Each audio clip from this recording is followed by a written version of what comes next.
Hi there. So we were just waiting for it to go live, and Tori's like, Mom, this is kind of weird just standing here smiling. So today we want to talk to you about how we make our pancakes whenever we have pancakes. They are truly the best. In fact, we often are asked to bring these to camping. When my family and some of my friends who've had them come to visit, they're like, you're gonna make your soaked pancakes, right? So today we're gonna show you how we make them and why we make them. And right here, she's usually the one that makes them. So, so the reason why we soak our pancakes, and we're going to give you different options to do them. Hi, Shelly.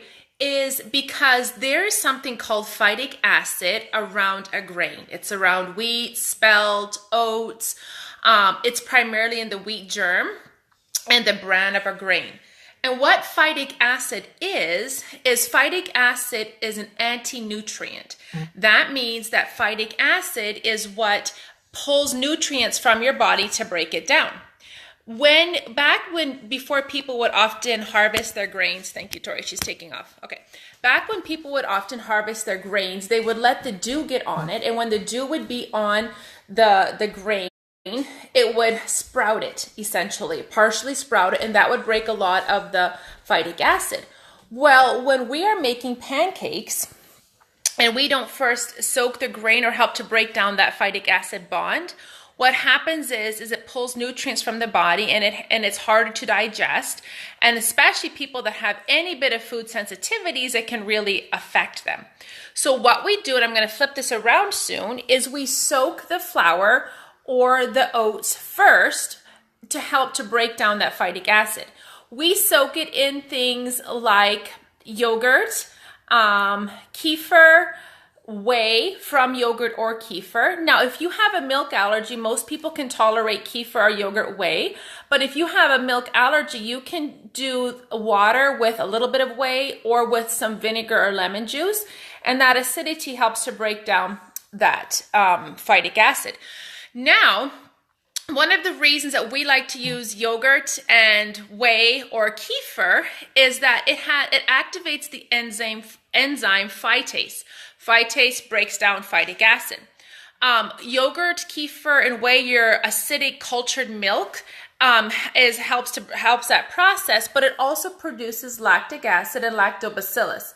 And what lactic acid and lactobacillus does is helps to break down the my mind's drawing a blank, the starches that are more harder to break down. It helps to activate the nutrients. It makes your food much more nutritious. It helps to activate the vitamins. And so when you do that, a lot of people that normally could not tolerate your grains, especially gluten, or can't tolerate milk, when you ferment it, when you do the soaking process, they can digest it so much better. Like I've had people say, normally I can't eat pancakes, but I feel good on these soaked pancakes. So it's something that really helps to pre-digest the proteins, pre-digest the complex starches. So what I'm going to do is, one other thing. A lot of people because we use primarily spelt if we're going to do pancakes or do any flours or grains. And when you do the soaking process, your pancakes are going to be as fluffy or fluffier and lighter than white flour pancakes because of this soaking process. It breaks down and makes the wheat and what people normally use. It makes the flour so much more digestible. My mind, the word was bouncy, but no, your flour is not bouncy. Hi, Juliana. Okay, so what we're going to do, I'm going to flip this around and we're going to show you how we do it. So 1 minute here. Okay, so here is an array of ingredients because we're going to give you several different options. Okay, over here is the kefir and our spelt flour. You can see that the children have been here and this has been loved on. So what we're going to do, we're going to make two different kinds. We're going to make pancakes with just spelt, and we're going to use kefir for this. And then we're going to make a combination that I sometimes do. My grandma, that is now in heaven, loved when I made her these pancakes with oats and flour and soak them. Okay, so first of all, Tori, do the 2 cups of the spelt and 2 cups of your kefir. Now, when you are doing the kefir, soaking them in kefir or yogurt, you can use homemade yogurt. If you do that, it's generally 2 for 2 of the kefir, like 2 cups kefir or 2 cups yogurt, 2 cups whey. And I was actually had pancakes where I was going to show you how they look the next day, and then we ended up eating them. So I forgot. So now she's going to do the 2 cups of the kefir and then stir those together. Okay, I forgot to get a spoon. You're gonna have to grab a spoon. Okay, so this is going to get to work. Now, tomorrow morning, if this is a little bit thick or thin, I'll maybe add a tablespoon of coconut flour or regular flour, but usually it's just perfect. It's going to be bubbly, not stiff. It's going to be absolutely delicious. I'm going to turn it back to her. Okay, so we're going to mix that up. Now, I like to use glass. I don't use metal. I don't use plastic unless I would absolutely have to, because ferments don't like plastic. They don't like metal, and I don't like to do anything really in plastic. So I use glass. And so if it's a little bit thick, let's see, is that a little bit thick at all? I might just add a splash more kefir because, oops, that was a little more than a splash, but that's okay. Because what that does is the flour is going to absorb moisture. Okay, so what we're going to do is when we're done this presentation, just go along the sides once, honey, I'm going to put a lid on this and sit it on my counter. Not in my fridge because I want the fermentation process to continue. And ideally, when you are soaking, we're not going to talk about this today, but if you're making soaked bread, you want this to go for at least 12 hours. That's about the process that it takes. Ideally, though, 24 hours. So I often don't remember in time, but at nighttime I'll often mix these up, sit them on the counter for pancakes the next morning. If I'm thinking ahead of time, I'll make them today, let them go all day, all night, and then make them tomorrow. It's just how much you like the fermentation process. My husband said, honey, I don't know what you do with these pancakes, but you make the best pancakes. They're almost tangy, but not. We use lots of coconut oil. So let's go back to this other process. Okay, Tori?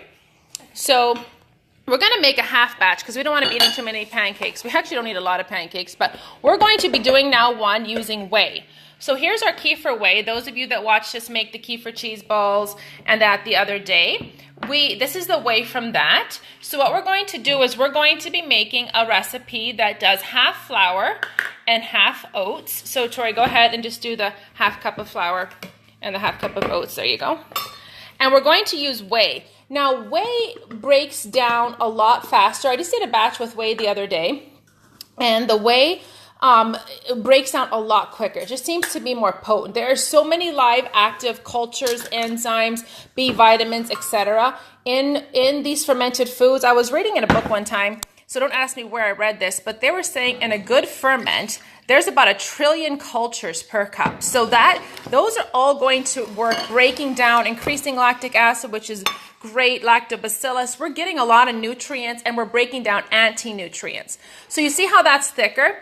So the oats, of course, is going to expand and absorb so much of this liquid. So now how this is going to look, and we're just going to pretend that this is tomorrow. Sorry, guys. We're going to pretend this is tomorrow. Tomorrow, this right here would be full of bubbles. It would be like a bubbling little hot spot because those cultures would have been so busy breaking down and fermenting, and that those air bubbles is what makes these so fluffy the next morning. Okay, so to this process, we're going to eat some anti-nutrients just for the sake of this video. Joking. Okay, so to this process, what I generally do, according to how the texture is the next morning. So if the texture is going to be a little heavier, like the flour really absorbed a lot of the a lot of the moisture, then I'll only do 2 eggs if it's a little bit stiff. If it's just nice and bubbly, I generally crack 2 eggs into these pancakes and stir that up. Now, the nice thing is when you have the fermentation, you actually don't even need baking powder for your pancakes because the bubbliness and the airiness and the fermentation has made these come alive, and so they rise so much easier with just baking soda. So then I usually put in sea salt. I always think of my meals as feeding my family and as nourishing them. And I use the Himalayan sea salt. Redmond sea salt is good, half a teaspoon, because that's too much, half a teaspoon, not a tablespoon. Because this has 80 trace minerals in this salt. So I use this, and I use a teaspoon of baking soda. So you can put that in. Okay, teaspoon of baking soda. Now, sometimes people like to put a splash of vanilla. Sometimes I'll put in, if we're having fun, I'll chop up and dice up an organic apple and put those in. We did that yesterday and it was like apple fritters. I have some Enjoy Life chocolate chips that I use sometimes if I'm feeling really celebratory. The kids like that. And then to this, I do 2 tablespoons of butter or coconut oil. I love that coconut oil. And to that, and then what I do when we're ready is I fry them in coconut oil. I use a lot of coconut oil on the pan or a lot of butter. These pancakes, if you can see, of course they're bubbling now because of the baking soda, but if we were to have left this process go, they would be just this high from just the fermentation process. Do you see how fluffy that is? The baking soda really goes to town with the ferments, but this is how they look pre-baking soda normally just from the fermentation process. So we're going to put, after we're done this video, we're going to put the oil. You can use the butter, you can use the coconut oil to these, and then fry them, and they're absolutely delicious. Our kids love to put in peanut butter and the maple syrup. Butter. Lots of butter. They put butter to that. Yesterday we had fresh strawberries and nut butter and maple syrup, and they were absolutely delicious. But what I like about it is you don't feel bloated, you don't feel full, you feel so good because they have literally been pre-digested for you, but they're so airy and delicious. So for someone, I know the question I'm going to get here, if you have a dairy intolerance where you just cannot do dairy, you can do the same thing with coconut milk. You just ferment the coconut milk, you can ferment the almond milk, and then do the process that I talked about the other day with making it into kefir. Strain it, catch your babies, your cultures, and then use what you strained to do this fermentation process. One of the books that I get so much of this information from is this cookbook, and it's Nourishing Tradition. And this cookbook is full of ferments, full of how to make soaked bread, how to make your grains nutritious, I absolutely love that. And that's where I've gotten so much of this information. So hopefully this helps you. Here's my awesome, amazing sidekick, pancake maker. So we're going to sign off and hope this helped you. Talk to you later.